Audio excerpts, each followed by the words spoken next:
Hello and welcome to the programme which looks at the Holy Land. I am Paul Calvert. Exodus 23 verse 16 and 17 from the New King James Bible says this, "And the feast of harvest, the first fruits of your labours, which you have sown in the field, and the feast of the ingathering, which is at the end of the year, when you have gathered in the fruit of your labours from the field, 3 times in the year, all your male shall appear before the Lord God." I'm with Elana Heideman from Israel Forever Foundation, and today we're talking about Shavuot. Now, Elana, what is Shavuot? Well, shalom, shalom. And Shavuot is the holiday of weeks, the festival of weeks, which is the exact translation of the word that we call it. And we are counting the weeks from the Exodus from Egypt until the giving of the Torah at Sinai. So we have these very powerful 49 days where we really count every day the significance of each day throughout these weeks. And then on Shavuot, we come together and we celebrate once again, just as we had stood at the base of Mount Sinai to receive the Torah from God.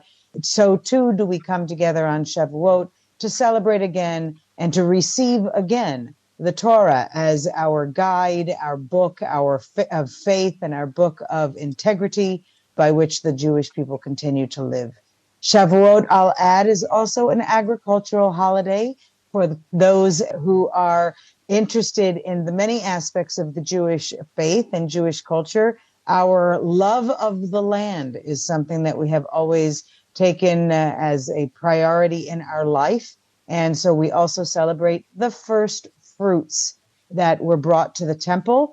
On Shavuot, they would travel from all over the world in order to come to Jerusalem, to the Holy Temple, on Har Habayit, what is called the Temple Mount, and bring the first fruits. So it's really a very powerful and important holiday on the Jewish calendar, one of the 3 pilgrimage festivals, Shalosh HaRegalim, Passover, Shavuot, and Sukkot, when it reminds us of also our continuity as a people and our connection with Jerusalem. So the Torah binds us, and Shavuot is the day on which it was given, and the Jewish people were breathed into life as a nation. It's really a phenomenal holiday. Now, God gave the law to Moses after freedom from slavery. Are many Jews praying for freedom today? It's over 600 days of captivity for the hostages.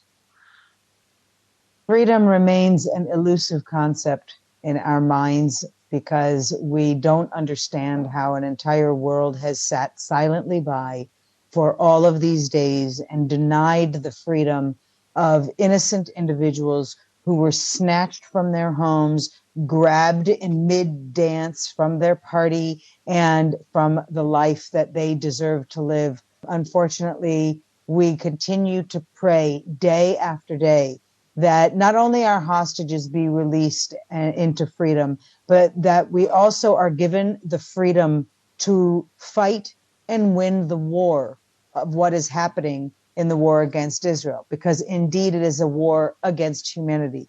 And we need to do everything possible to acquire not just freedom for our hostages, but freedom for all of Israelis and all Jews everywhere. Freedom from being demonized and delegitimized in every possible space. So freedom is on our lips and the hope for it every single moment. So this is a biblical holiday where you have to come to Jerusalem. What's it like in the current situation? We're seeing the Houthis firing missiles, triggering sirens, and Jews are running to the bomb shelter. So is it a scary time at the moment in Jerusalem? Well, it's interesting that you say that because on one hand, it's very exciting in Jerusalem and people really continue to come en masse to our holy city. I don't actually feel that there is any greater fear in Jerusalem than anywhere else in the country, to be honest. I think that there are, of course, people who are agitators, and that is true on all sides of the social, ethnic, and political and religious spectrum. Meaning this past week on Yom Yerushalayim, Jerusalem Day, when we honor and commemorate the return of our people to our holy city, when at the end of the 6-Day War, on day 3 of the 6-Day War, we managed to conquer and retrieve back and liberate Jerusalem from the hands of the occupying forces, the Jordanians at the time. And it's very important that we realize how Jerusalem is central to many different faiths, but it is central to many different faiths because it was central to the Jews. So therefore, everything we're hearing in a modern day narrative, which ties to de-Judaize Jerusalem and claim in the United Nations and in pretty much every space in the world, unfortunately, people are saying that Jews have nothing to do with Jerusalem. And these holidays remind us that indeed they do.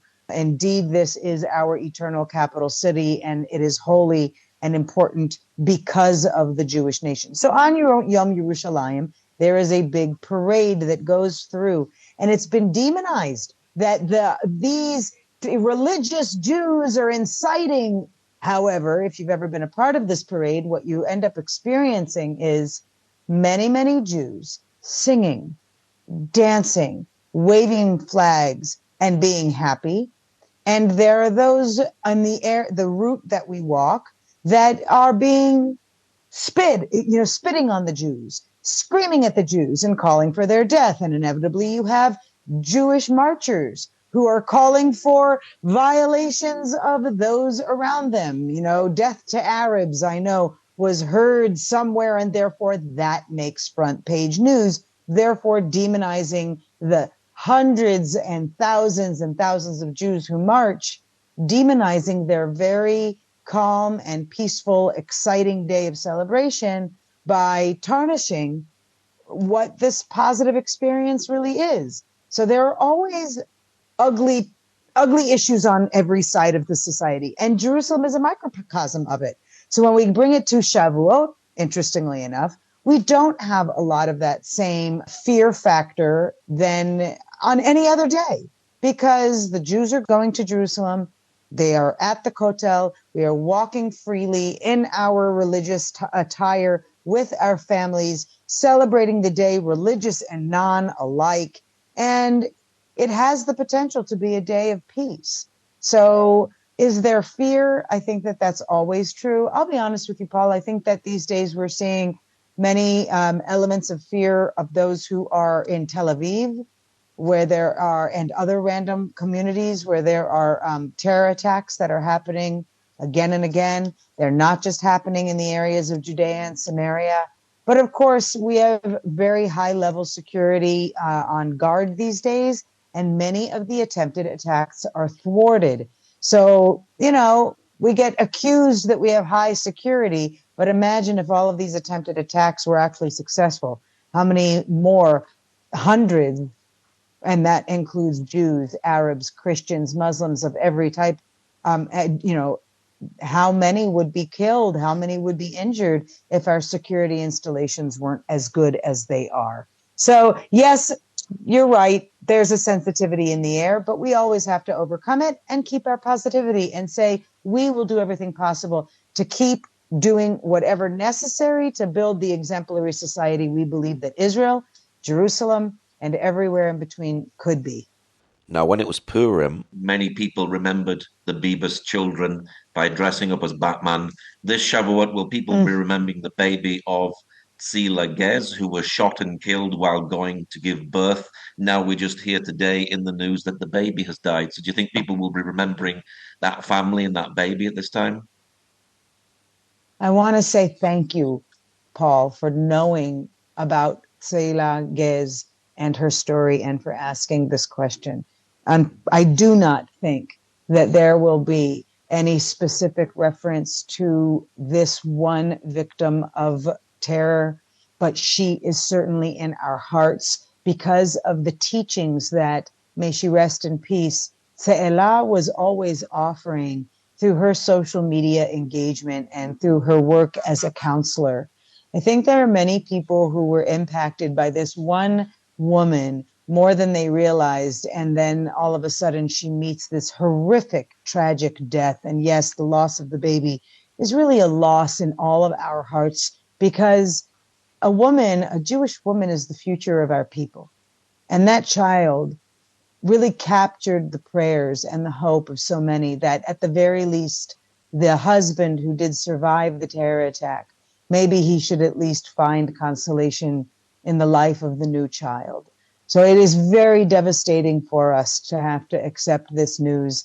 I think that on Shavuot, when we spend all night learning, so we have a big dinner and then we spend all night learning Torah and celebrating with our families and our communities. And then the following day, we have the special prayers and the reciting of certain chapters of the Torah. I think that Se'elah is one of many names that is on our mind. We should know also the feeling in the hearts of many Jews around the world of the loss of a woman like Sarah Milgram, who was gunned down outside of a Jewish museum in Washington, D.C.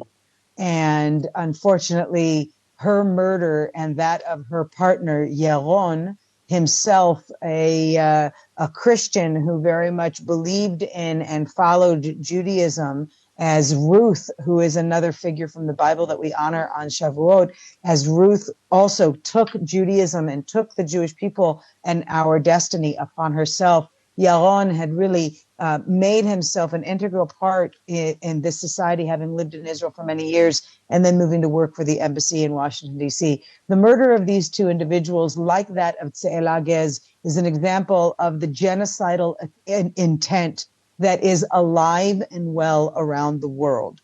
I think that there is the need to remember and know the names of each of these victims and what they stood for. Interestingly enough, you have Sarah Milgram, who people are touting as a advocate for peace, and that she was very adamant in working in peace initiatives. And I had met her and I know of some of her work, and I do admire every single thing that she had done. Most recently, she had actually brought a delegation to the White House to speak on the violation of women and sexual violations on October 7th being used as a weapon of war.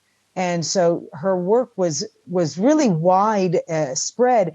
And I want to emphasize that I believe Se'elah Gez, who others would demonize as a settler, and many have said that she deserved to be murdered in the way she was because of her being what is called a settler. What is a settler? It is somebody who is a pioneer and living in the ancestral Jewish homeland to which we absolutely have every single indigenous right and international legal rights.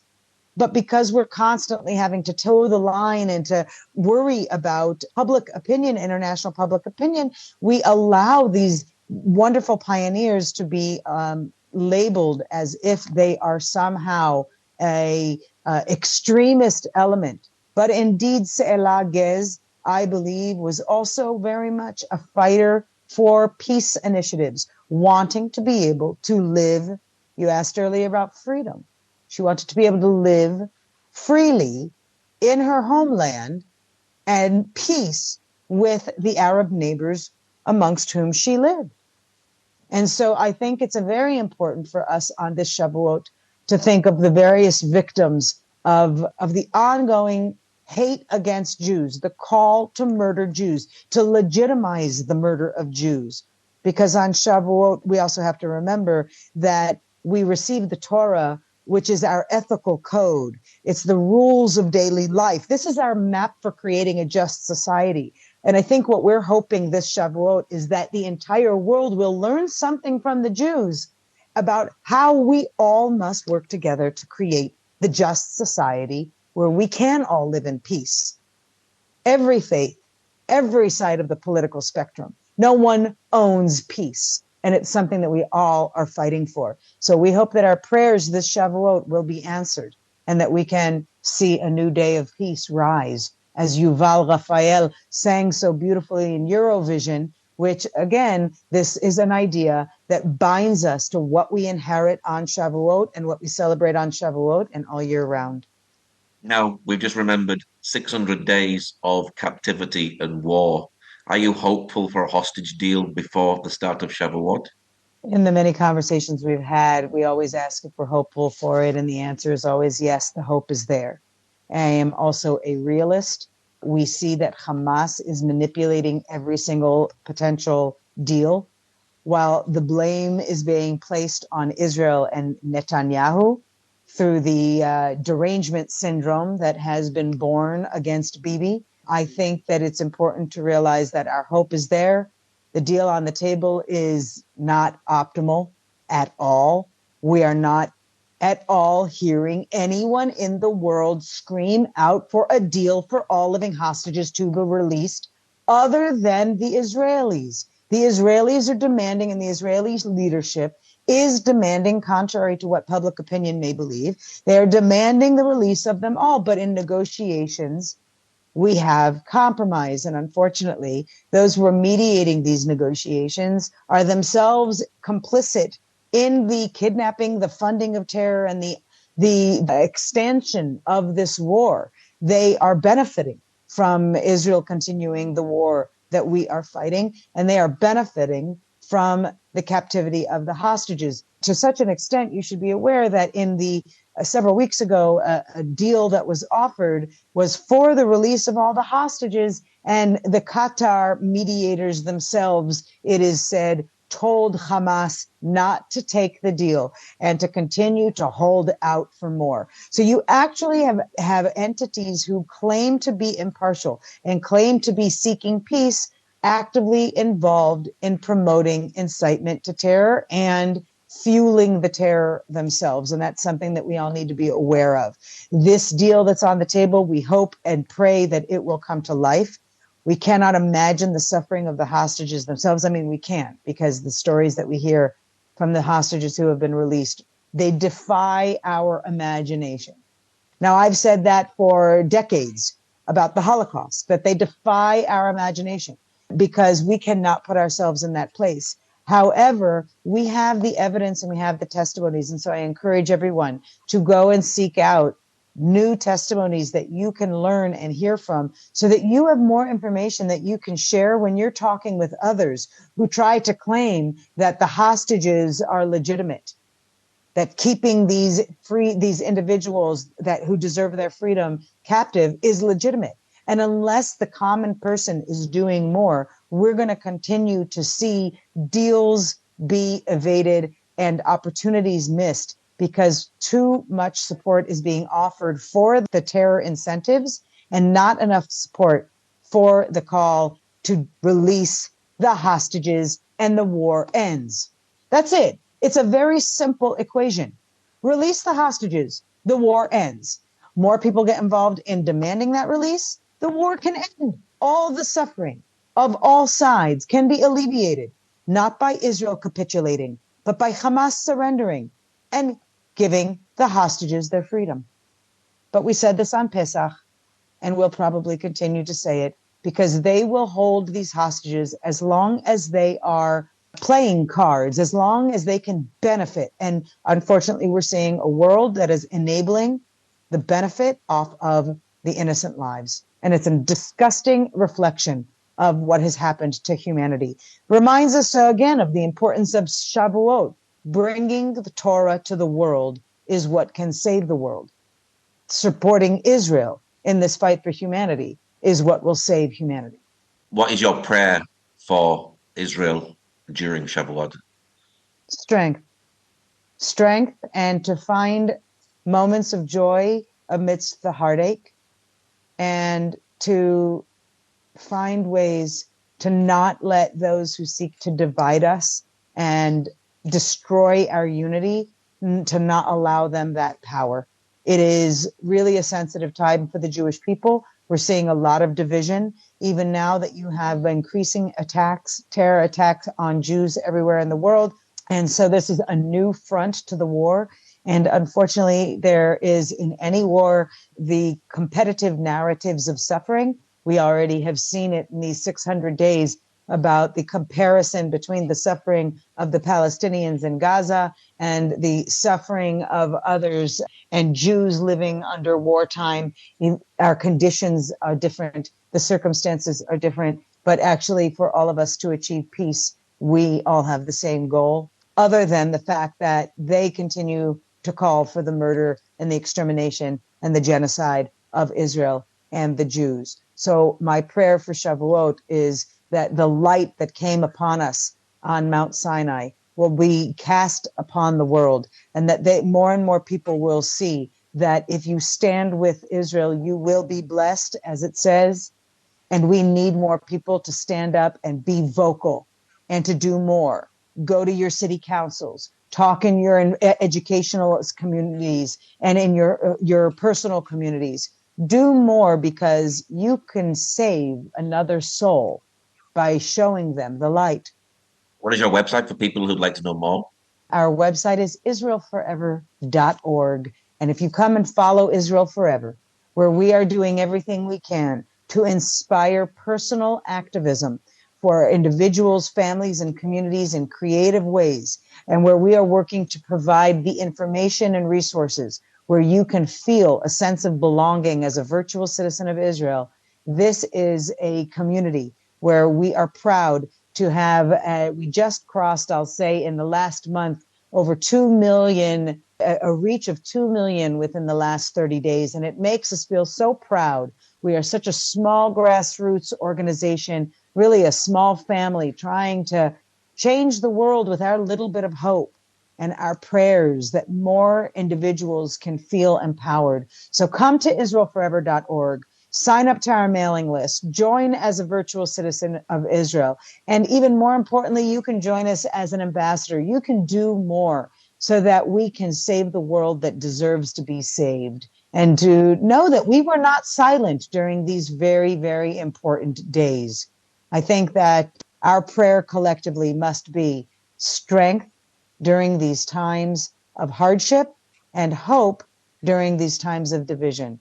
So let us all pray that we can stand with Israel, not only today, but as I always say with my cliche, but forever, because that is how we will know we've done something really special. We've done something really meaningful, and we've gifted it to one another. We can feel empowered through our hope. Well, Elana, thank you very much for sharing today. Thank you so much for having me, and I hope all the listeners out there are finding a new way to keep their light alive. Thank you for joining us today. Pray that God will move by his mighty power in the Holy Land and bring his peace.